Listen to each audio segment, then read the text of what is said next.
সালটা ৭১। আনুষ্ঠানিকভাবে ৭১-এর যুদ্ধ শুরু হওয়ার একদিন আগে, অর্থাৎ ২রা ডিসেম্বর সন্ধ্যায় ঢাকার সামরিক আইন প্রশাসকের পক্ষ থেকে তৎকালীন পাকিস্তানি প্রেসিডেন্ট ইয়াহিয়া খানের কাছে একটা জরুরি সিগন্যাল বার্তা পৌঁছায়। সেখানে বলা হয়েছিল ভারতীয় সেনাবাহিনী শেষ পর্যন্ত যশোর দখল করে নিয়েছে। এই বার্তা দেখা মাত্র ইয়াহিয়া খান তার এডিসি আরশাদ শামী খানকে নির্দেশ দেন তিনি যেন অবিলম্বে লেফটেন্যান্ট জেনারেল হামিদ এবং চিফ অব স্টাফ গুল হাসানকে রাষ্ট্রপতি ভবনে তলব করেন। এই তিনজনের সঙ্গে দেখা করার পরই ইয়াহিয়া খান তার এডিসি আরশাদ শামী খানকে জানান পরের দিনের তার সমস্ত অ্যাপয়েন্টমেন্ট যেন এখনই বাতিল করে দেওয়া হয়। ওই দিন সকাল ৯টায় সদর দফতরে একটা বৈঠক আহ্বান করা হয়, যেখানে তিনি, ইয়াহিয়া খান ছাড়াও তৎকালীন পাকিস্তানি সেনাবাহিনীর সমস্ত শীর্ষ কর্মকর্তারা অংশগ্রহণ করেছিলেন।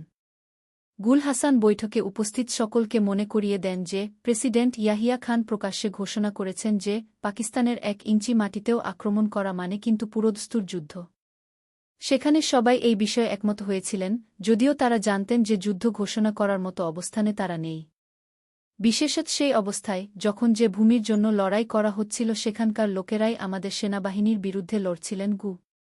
আরশাদ শামী খান তার বইয়ে উল্লেখ করেছেন, একজন ভালো কমান্ডারের মতোই ইয়াহিয়া খান তার জেনারেলদের ওই প্রস্তাবে সম্মতি জানিয়েছিলেন।